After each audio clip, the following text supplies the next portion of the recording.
housekeeping things to take care of before I start talking about this.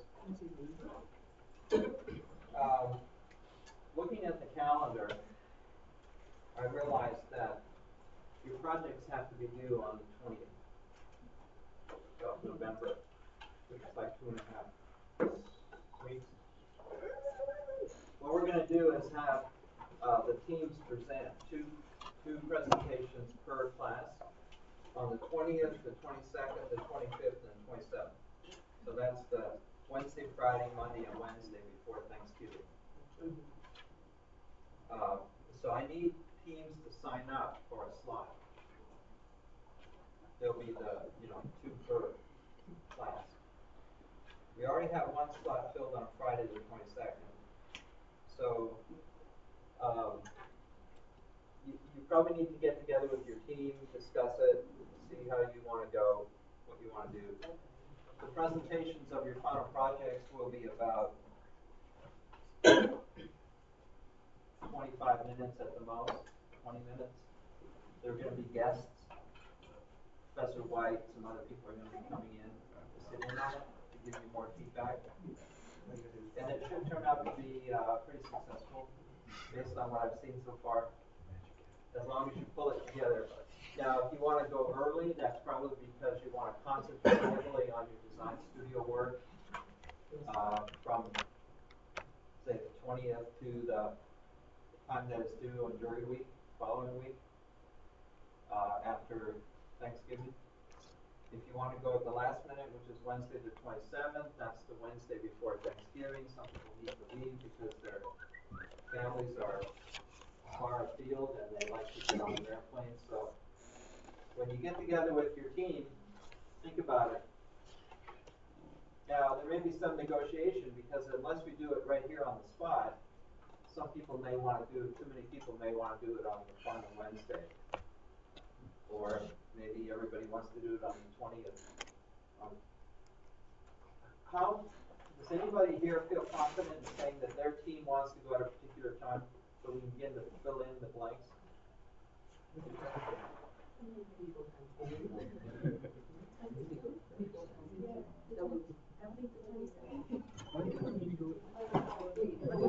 I can't speak for a whole team. Maybe either the 22nd or 25th, the middle.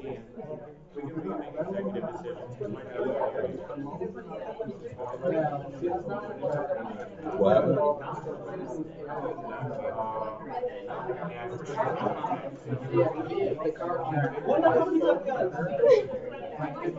You want to do like the 22nd or 25th, the middle? Because remember we got presentations for White also around that. I got a presentation for White on the 27th.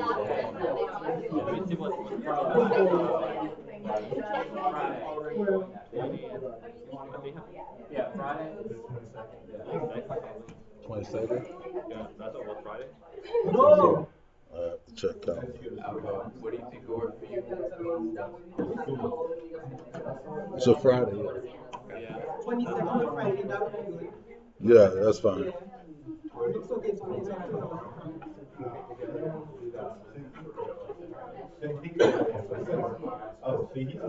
When you have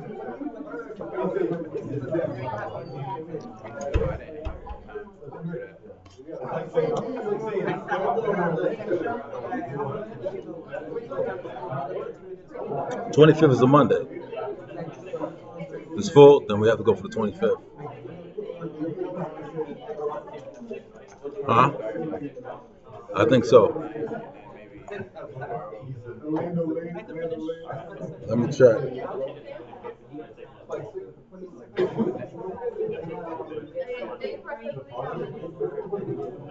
Okay.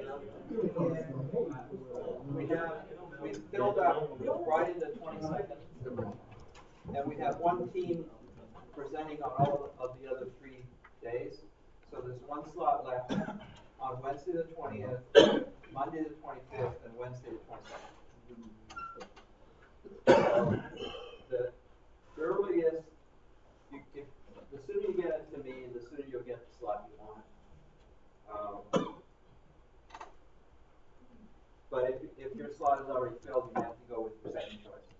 So when you send me an email or send me a note or whatever, and tell me which slot you want, you better give me choice first, choice second choice, just in case those are already filled out.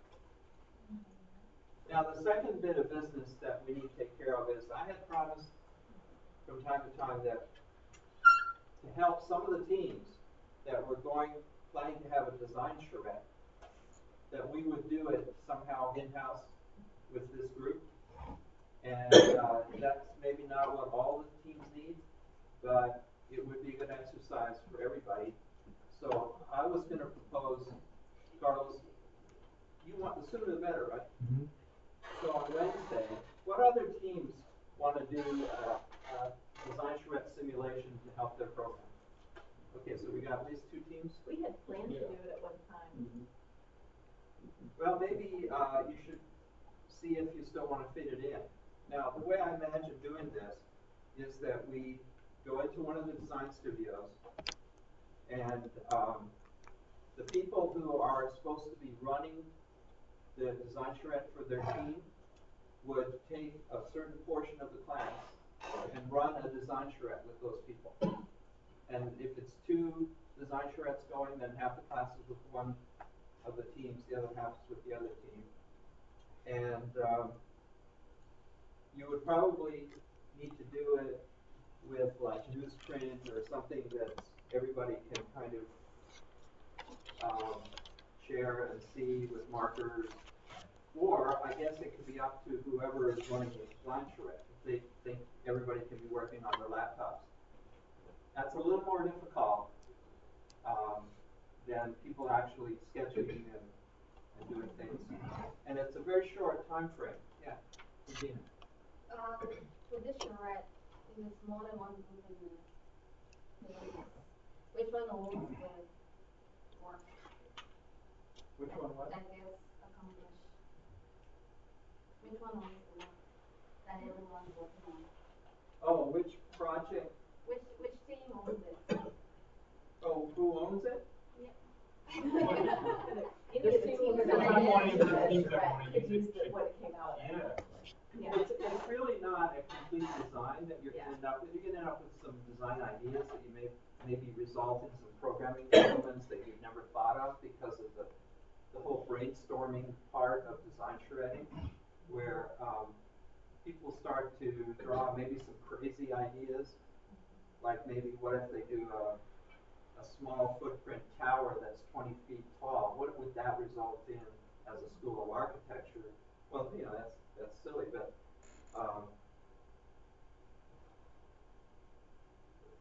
what I see as the best outcome of the best of both worlds, the best of all worlds, is a conceptual design that your team embraces, but it's very schematic, it's very conceptual, that then helps to inform what you might do in finishing up your program. So that maybe there's something that comes out that you hadn't thought of yet, that comes out when you're putting on your designer hat, and is something that you need to add to your program. Or maybe it has to do with programming the image of the building, or something that kind of goes beyond function, but has more to do with sort of the non-knowledgeable aspects of the building. That might come out in the, you know, in your sketching ideas and whatever. And the other thing about doing a design charrette, and I've been in a few, is you don't worry about how wonderful your drawings look. It's to get ideas out. So if you're not comfortable with your sketching ability, that's not important. The important thing is, can you communicate? So even if your drawings look childlike, nobody's going to laugh at you. They're going to be fine. And sometimes people work better in teams of 2 in the design charrette. Sometimes people love to do it completely on their own. It's kind of an exercise in anarchy to a large extent. You'll only find Advil, the number. Kind of one person who's kind of herding cats and saying, okay, you know, you guys are, you kind of get this thing going, And I think it'll be a fun exercise in any case, even if it's a total failure. So, let's do it on Wednesday, and we're gonna have two teams running two different design charrettes? Is that the way it looks like, or is it gonna be three? You gonna try and do one? Yeah, we'll probably do it. Okay, well, if you're gonna be doing design charrette, bring enough. The question is, what kind of design charrette? Do you want people all working on a big sheet of newsprint? Do you want people coming in with, yellow trace paper? Do you want, so maybe if you think about it a little bit, maybe by the end of the class, we could give some visual instructions and organize who's in, if we have three charrettes, who's gonna be in charrette A, B, or C, and what's the format gonna be for that design charrette. So I don't know how maybe the person who is whether it's the architect or the programmer, whoever is supposed to be running the charrette, they're just gonna have to make some calls on that. I'll give you time to think about it. Okay, so that takes care of kind of those two items. Can we turn off half the lights?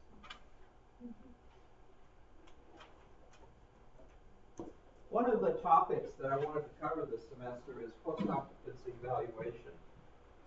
Because it is part of your bag of tricks as a programmer. It's something that is increasingly important in this age of everybody being concerned about efficiency, effectiveness, productivity, and very often it's a very important step in the process of programming new buildings and programming the rearrangement of existing buildings. So essentially, it's doing your homework about how well a building is working that already exists. There was a post-occupancy evaluation conducted of this building between the time that the building was built and occupied and in use and the renovation. There was an architectural firm hired, it was actually Georgia Tech was hired. Their graduate program has a program that focuses a lot on post-occupancy evaluations. The project was run by Tim White, and they came in, a team came in and did a post-occupancy evaluation of this building, which led to many of the changes that occurred when they renovated the building. And so that's a fairly typical thing. So a lot of these slides are actually taken from a book that Tim White co-authored, and he should be giving this lecture, but I've got that job. So this is a definition of post-occupancy evaluation. It's an appraisal of how well a setting that's been designed. It doesn't have to be a complete building. It could be just a part of a building. How well does it satisfy and support the explicit and implicit? And the implicit part is the hard part. Human needs and values. So values, again, it's not just function and needs, it's more complicated. And for whom the building is designed. So here's the utility of post-occupancy evaluations. They give you feedback on immediate problems that have occurred. What is the problem actually? Sometimes it's not what it appears to be. The real problem is something else. People are complaining about crowding, and maybe that's not the problem. Maybe the problem is that the air conditioning is too cold or some other thing that comes out when you really dig into what is really going on. It's troubleshooting during something called the shakedown period. When you build a new building, there's this 1-year guarantee period and there's a shakedown period that includes the move-in, but it also includes any adjustments that have to occur to the building. Sometimes they have to balance the AC system, the air conditioning and ventilation system. Sometimes they have to test out the security and make changes to the security system. Sometimes they have other things that they have to do. Maybe there's a problem with VOCs and fumes. Maybe there's a problem involved in this sometimes, and it's also sometimes called commissioning, building commissioning. But that's a type of post-occupancy evaluation. And then you can correct things. It's sort of like a break-in period. You move in, you have that initial period where you're trying things out and you're seeing what works, what doesn't, and make adjustments. Like you would anything you purchase that you're trying out. And then as you're inhabiting the building, and this is something where facility management comes in. When you're inhabiting the building, you're kind of constantly monitoring how well is it doing. Now, we've become more aware of that with life cycle cost analysis and worrying about the efficiency of energy use and so on. And also there's the efficiency and productivity of the employees or the workers in the building. And that's monitored in this post-occupancy evaluation.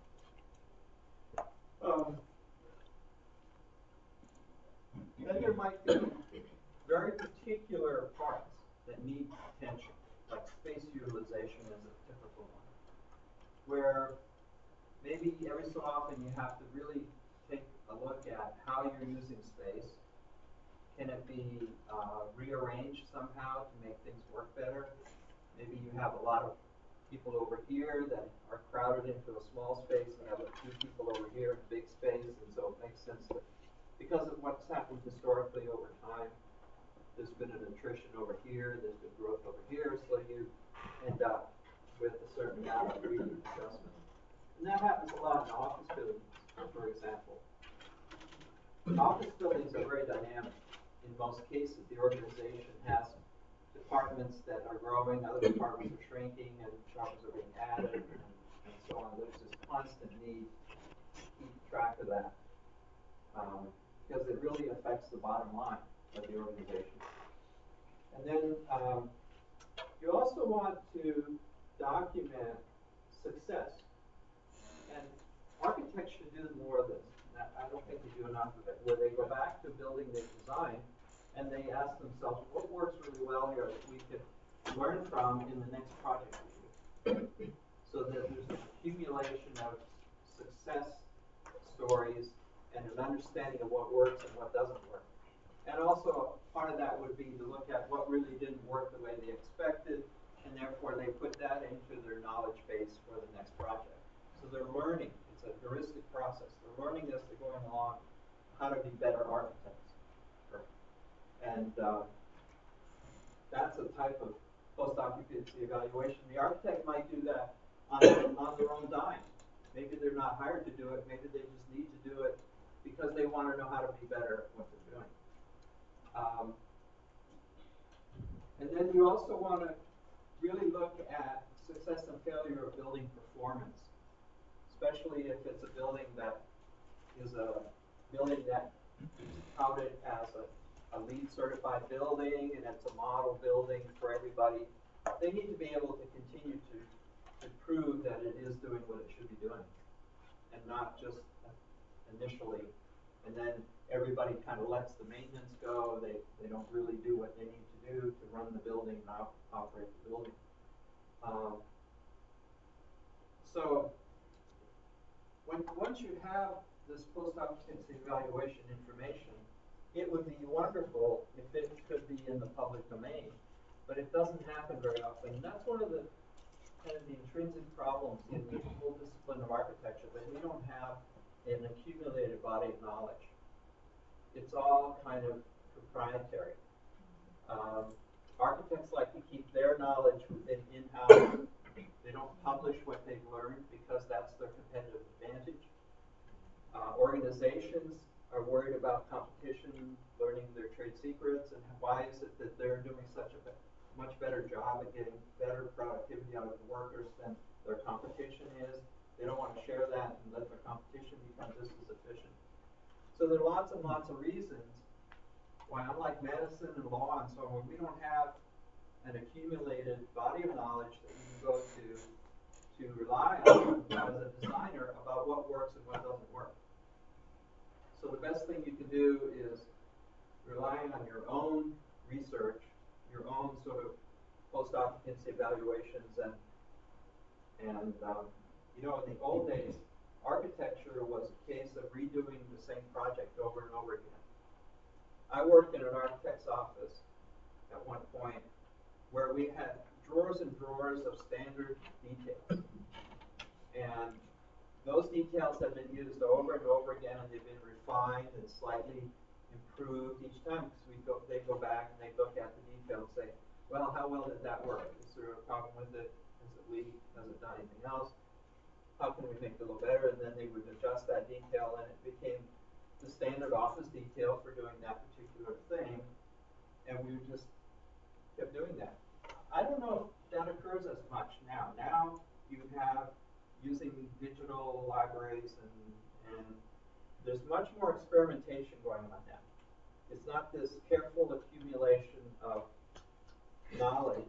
It's more doing more and more innovative stuff, bringing in more and more new things because they're easy to bring in. They're easy to pull in, and there's a lot more risk taking. That's why a lot of buildings that are designed by the big star architects are leaking and are in the courts because the buildings are failing, because they're doing all kinds of experimental stuff. They're not building this body of knowledge of what works and what doesn't work, and how to do certain things. They're relying on manufacturers, they're relying on suppliers, and the suppliers are coming in with more and more assemblies rather than individual things. Like a brick, you don't get a sheet of glass anymore, you get a whole cladding system. You get a whole wall assembly. That's a complicated thing that you then sign off on, and you assume that their test lab has done a good job, and there's a lot of trust. So the post-occupancy evaluation is a little bit different these days. And when you are doing this, have you got a question? Yeah. So which do you prefer? Do you prefer the body of knowledge or the more like experimental, I don't know, fly by seat of your pants? I don't think we should be doing seat of the pants anything. Yeah. Because it's not our money. And we're being given a lot of trust as a profession that we know what we're doing. And so to wing it and do something that we think is really cool and wonderful and not really be sure that it's going to work really well and it's not going to have serious problems, that's not really being responsible. We're not getting paid to experiment. Yeah. But the real trick is, how do you just still do great architecture and be tied down by being accountable? That's the problem though. You pick up a magazine, they're not gonna have, oh look, this building works perfectly and it does this and it does. No, they want the one that has the curved wall that goes up 100 feet. And, that's right. It's hot pink and The thing is, you look at the magazines and stuff like that. Most of these buildings get all the design awards before they're even truly tested for 5 and 10 year periods. They're just They're getting they go to them at the end of construction. Hey, looks really cool. Let's give them an award. And people well, will they're winning the fashion parade. Yeah. They're getting it's a beauty contest. And if it was, and there are some awards that are 5-year, 10-year, 25-year awards, and there are some awards, very rare, where the owners of the buildings nominate the buildings and not architectural critics and architectural journalists and other people. So it's kind of a funny business we're in, because it is becoming more and more a fashion business and more a branding business than it ever used to be. And I'm not so sure it's really totally for the good of the profession. And there's still lots of architectural firms out there you never hear about. They're journeyman architectural firms that do a competent job. Their buildings are wonderful, but they never get noticed because they're not pushing the envelope literally into doing something really whiz bang and something that has a lot of is a lot magazine worthy stuff. And a lot of those firms are doing work in like the healthcare business and things where you don't fool around. You make the building a good building and it works and it's solid, and they're not trying. It's not an art museum. and that kind of a building. It's the art museums that are having all the problems. And even performing arts centers like the Disney in Los Angeles that Frank Gehry did is having all kinds of issues. It's in the courts. Frank Gehry is constantly in the courts with his group. Was he the guy that said all great architecture leaks? Which one of the guys? No, that was Frank Lloyd Wright. Frank Lloyd Wright. I think Gary probably agrees with this. I think, you know, like many other things, that was probably misquoted or out of context. I hope it was. But most Frank Lloyd Wright buildings are big. Because it's so flat. Yeah, yeah. Well, and Well, and where he tried to do innovative stuff, like the office building where he had like the pedestals that go up and this glass on the top. Yeah, Like, those it's are crazy, but glass people love that. yeah. So normally, post-occupancy evaluation looks at this thing called needs, the needs of the occupant. And that's a really, really fuzzy area. That's a gray area because who's to say what a need is? I mean, there are, in Maslow's hierarchy of need, there's, you know, it's this pyramidal thing, and there are basic human needs, like we have to drink water, and we have to be able to sleep, and we have to, you know, there's those things in order to survive. But once you go down that hierarchy and you start to think about, well, feeling happy in your building, is that a need?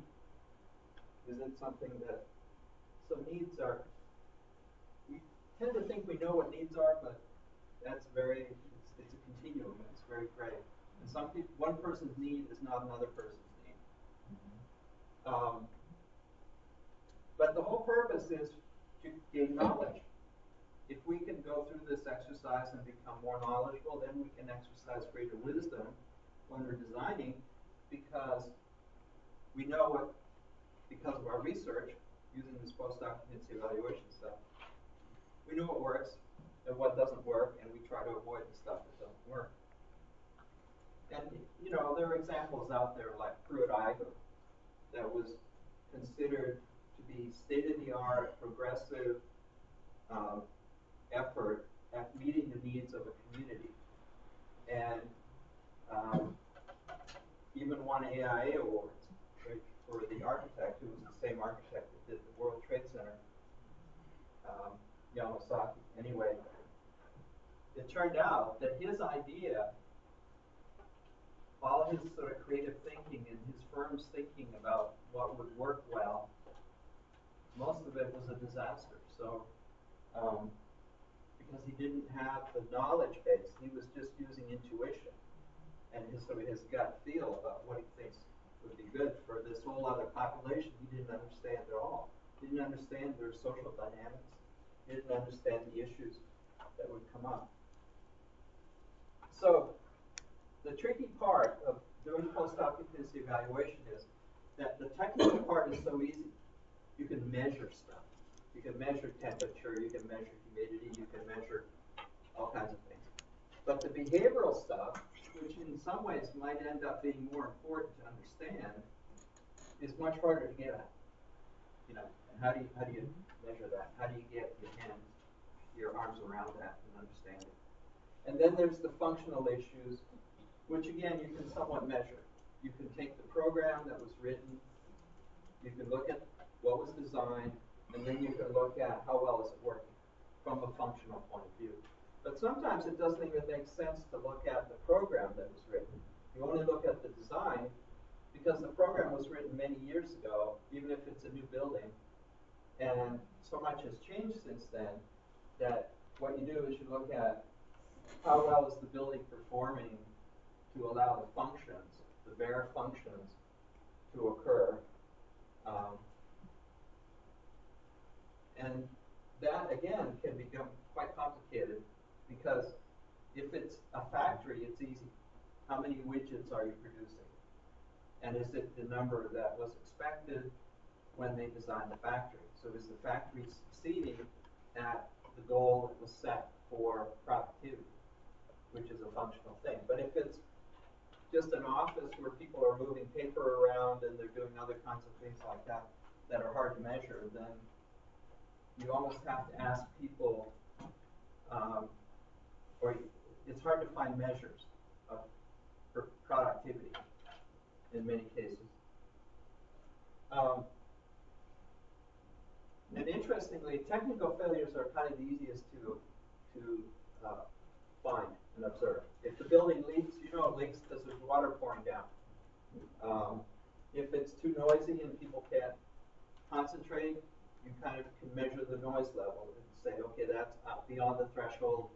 Or if the lighting level is too low, you can measure the lighting level and say, oh, it should be so many foot candles and so this many foot candles. So those things are pretty easy to do. But when you're looking at functional behavioral things, as Tim said here, they're quiet failures. And sometimes they're not that evident, and sometimes they're misrepresented. People have an agenda. That people, if you ask them, they might be giving you the story that they want you to hear because they have some other agenda.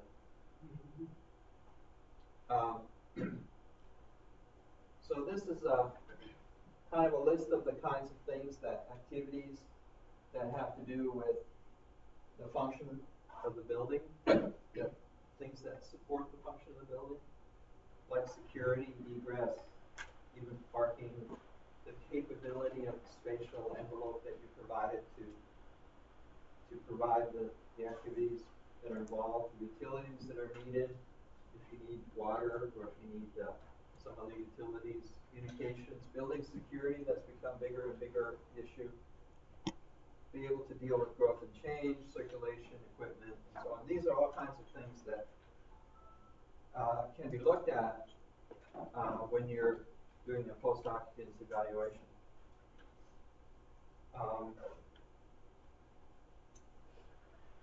So one of the reasons you're doing it is because you want the occupants of the building, who are the users, not the client always, but the users, people who are in the building day to day, week to week, to make it feel like they are living in a humane environment that's appropriate to the tasks that are involved and the activities that are occurring, and that it's free of obstacles that have been thrown up by the building itself.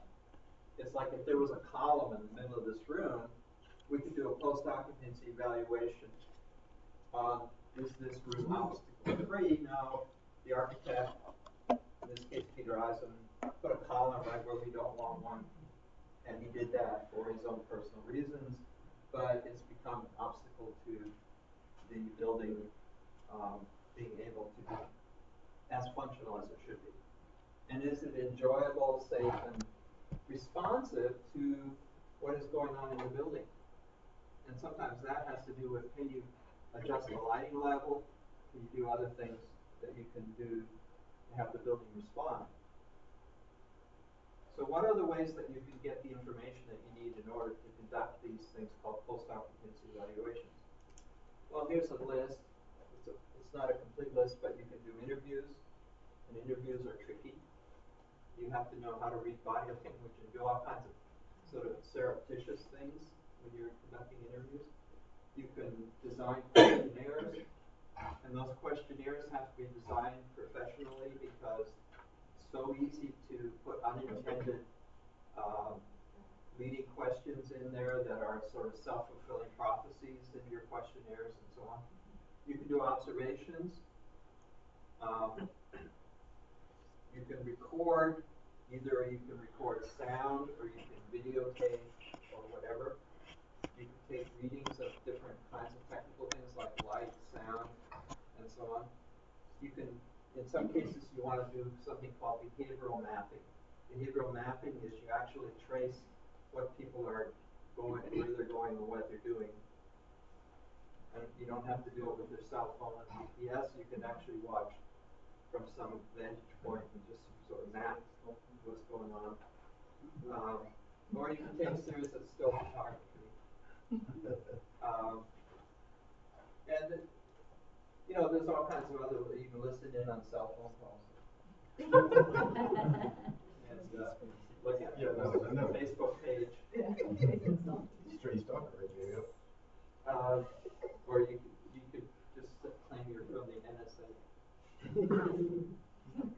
So, this is, you begin to chart these things. Is there code compliance? Yes, no.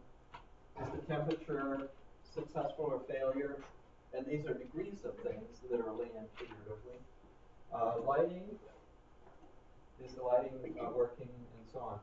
So, it could be a simple success or failure, or it could be partial success, partial failure. It could be, and what you end up doing is you write a prescription. So this is the diagnostic. It's like if this was medicine, you would then write a prescription, and they would make the change needed to improve performance.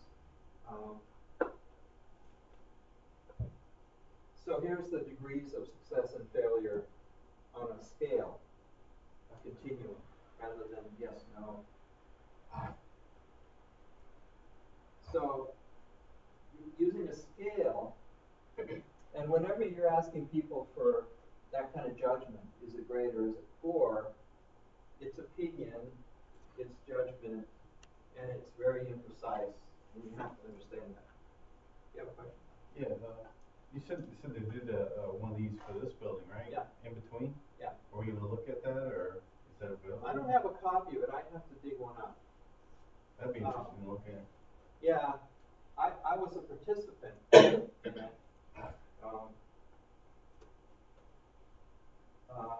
Yeah, I can probably find it. It would, I didn't want to throw it at you in this class because you're kind of, yeah, I think it would influence you so heavily in what your thinking is and you're doing. And it was, 20 years ago, and things are a lot different now. The world has gone through another sort of seismic shift since then. But I'll dig it up and show you guys. Here's one of the techniques and an example of a questionnaire. Please rate the quality of the building as a whole in terms of the aesthetic quality and so on. And some of you try to do these kinds of surveys, and that's typically part of a post-occupancy evaluation. And this is questions number 7, 8, and 9. And you can see this is an open-ended question. Please identify important facilities which are currently lacking. In this case, it was an ag science building that it was being evaluated. And then this question asks you to rank things, rank order of importance. That's another type of question. And this is a question that asks you on a scale from excellent to poor, you're rating certain qualities.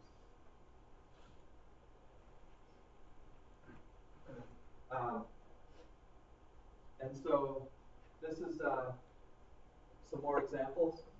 And when you have these kinds of scales, you want to have quite a few points in the scale. In this case, from bad to good, and average in the middle. Density of, this question is density of people, and how, this is an interesting one. Please indicate your feelings concerning the behavior of people occupying the portion of building which you are considered. So you're not really rating the building, you're rating the behavior of the people that are working with you. I don't really understand how relevant that is, but it gives people an out or a chance to really express something that may have been their frustration for a while. Are there noises or odor, other kinds of disturbances from neighboring buildings that are creating a problem? Yes, no, explain it, and so on. Those kinds of questions. Now, I think this is causing people to think about it, and in some cases say yes, even though they had never occurred to them before that there was a problem. So then you have to question, well, is that really a problem? So you're drawing their attention to it. And whenever you're doing post-occupancy about any kind of research, you always have to very carefully log in. Where are you? What time is it? What's the weather like? All of the sort of contextual and identifying things. Like, so when you go back and you've got hundreds of these, you can group them in different ways based upon other ways. And this is a logging in of who are the participants in this, and what are the things that you're measuring? You're measuring growth motor skills, manipulation skills, verbal, affective, and thinking and mood, and so on. And this might be an educational facility. Here's an example of using photography.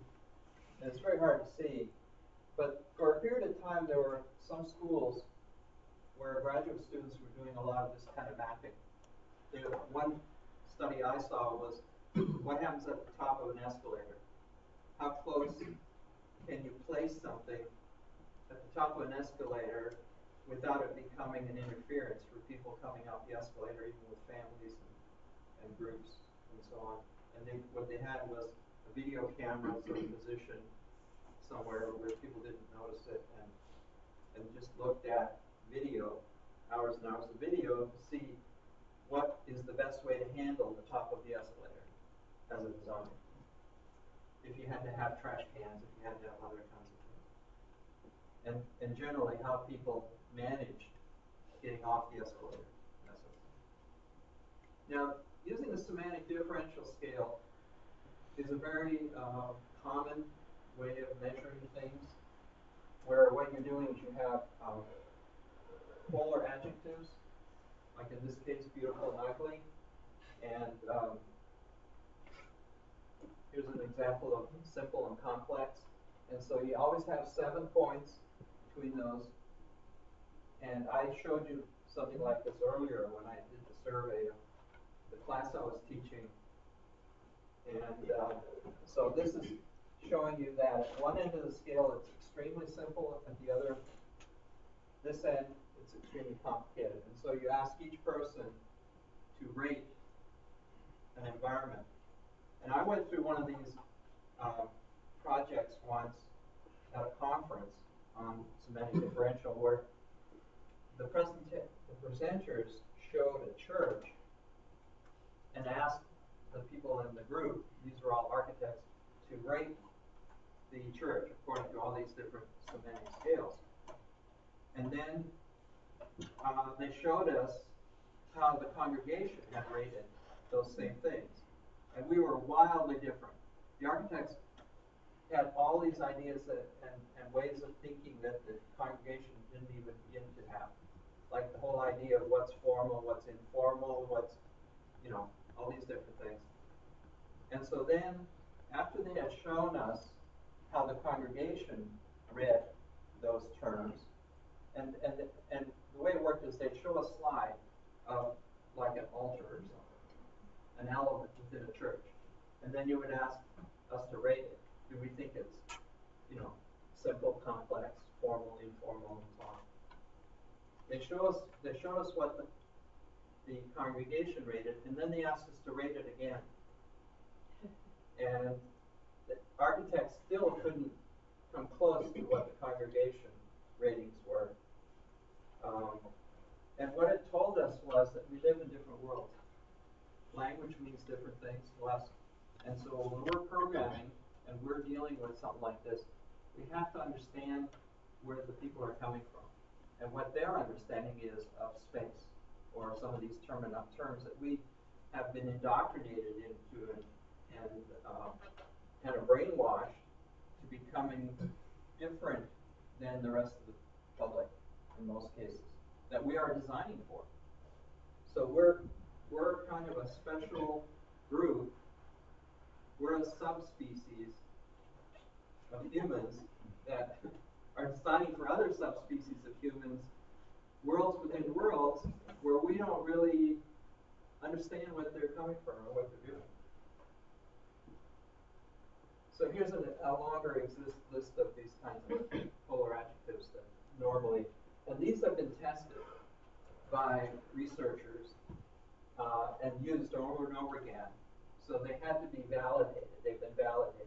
These are validated semantic differential terms that can be used, and these are used for evaluating environments, architectural environments, interior design environments, and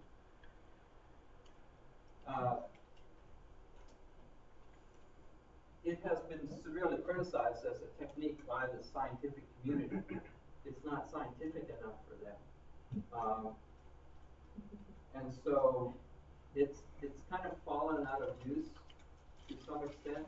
It was the darling of the 1970s for designers to kind of throw out some semantic differential surveys and then feel like they had some authority for decisions they were making about things. But as we found out in that exercise I took part in, it's not that simple. It can lead to some real misunderstandings. We think we understand them because they answered in a certain way, but their meaning, the meaning they're attaching to those words is very different than the meaning we attach to them. Whatever survey you're doing or whatever information you're gathering for whether it's programming or post-occupancy evaluation, you always have to do a pretest. Now, you probably didn't have the luxury or time to do that, but the pretest tests the questions you're asking, tests their utility. Do they work? Do they not work? Can people answer them? Are you getting the kind of results that make sense, or are you getting wildly strange results because people can't understand the question, or they're interpreting it completely wrong, or whatever? These are some of the rules for designing questionnaires. Keep them short, keep them easy, keep them as simple as you can. Don't use terminology that might not be understood. Make sure that the group that's answering the questions have some basis for answering the questions, that they're appropriate questions. Try to have anonymous questionnaires, so you're not asking for the people to identify themselves or to provide their email address or anything like that, because people become concerned about how they're going to appear. You can find out a lot more about prejudice and so on if people have the feeling that they're doing this and they can't be traced. And you could say, well, that's a different kind of questionnaire. And if you have a very small population, then maybe that's not a reasonable thing to do. And really think about how doable is the questionnaire. Here's some of the guidelines for the questions themselves. Avoid ambiguity. Only ask one question at a time. Don't ask multiple questions in the same question. Avoid putting ideas into the respondent's head, things they have never thought of. Suddenly you're asking them to think about it, and now you're getting a kind of a skewed result. So you don't ask people to disagree or agree with a statement normally. And remember how literate the respondent is.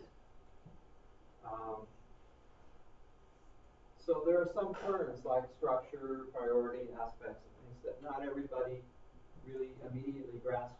What they've heard the word before, but they don't really understand its application and so on. And remember about, and keep in mind cultural appropriateness. There's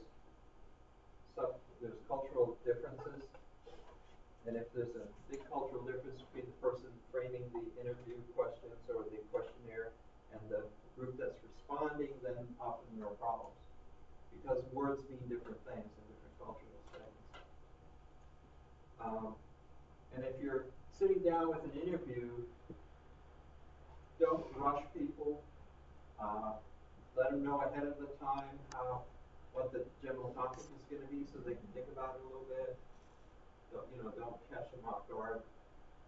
And make sure the setting is a good setting, that they're comfortable and relaxed and so on.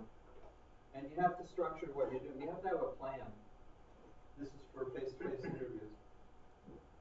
And you don't really want to have a checklist that you're checking off right in front of them. You want to have, as I said before, kind of back of the pocket checklist.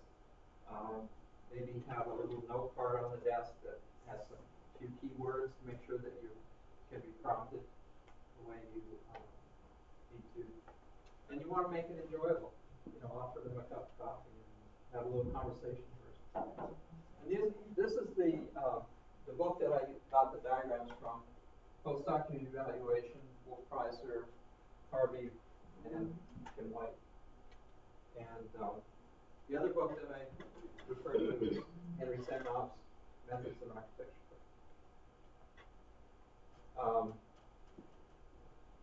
And all of these guys, and I know all of them, have been involved in programming a lot, and this kind of work is the kind of thing they like to do.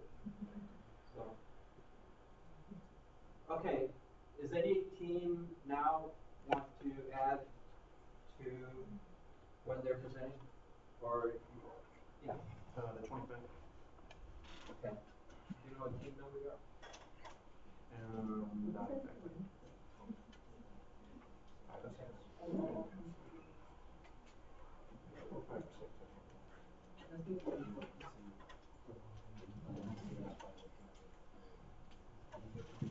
So we have 2 slots left, Wednesday the 20th and Wednesday the 27th.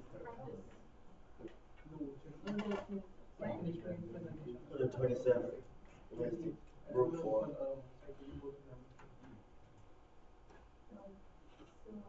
Okay, so we only have, so that whoever's the missing team here is going on Wednesday the 20th.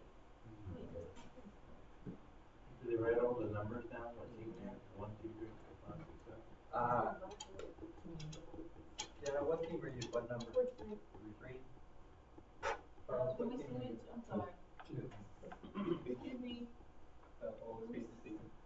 They're all taken down. Well, we've got 1 slot left on Wednesday the 20th. 1, 2, 3. Let's see, what are we missing here? We got 1, 2, 3, 4, 5. No, we've only got 7 teams. Mhm. So we're all accounted for, but what I was hoping to do is on Wednesday the 27th, only have 1 team so we can do a wrap up on the other half of the class to kind of wrap up the semester. You can move us to the 20th. Okay, which team are you, 4 or 7? 4. 4, okay. So I'll put this up on Blackboard with any little final instructions and so on. And on Wednesday, we're gonna have the design shred. So the people who are gonna be running the design shred, could you send me a note telling me how you're gonna do it, what kind of, I've got a big roll of newsprint that helps. And, so, okay, and you need to do that fairly quickly so we can get organized. And can we do it in the graduate studio? Has that got a table at the back? Yeah. Okay. All right.